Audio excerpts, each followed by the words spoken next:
Let's create a new comp. I have created all the shapes in a separate layer, including the target shape, which is going to be our main controller. Now let's add the slider control to the target layer and duplicate it 3 more times. Rename the controller as I'm doing.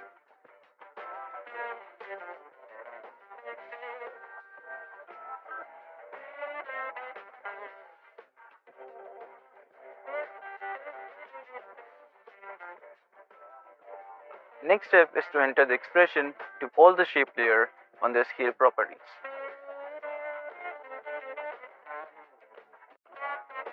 Open the scale property of this layer and click on stopwatch icon holding Alt key. Copy this expression and paste it here. Great. Now right click on the scale property and copy the expression. Then select rest of the layers and paste expression using Ctrl V.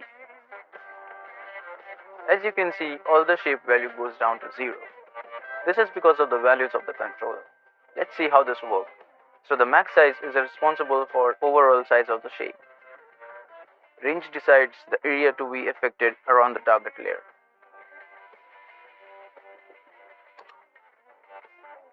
Sensitivity controls the impact or the effect around the target area. You can play around with the values and create something cool. I hope you enjoyed the tutorial.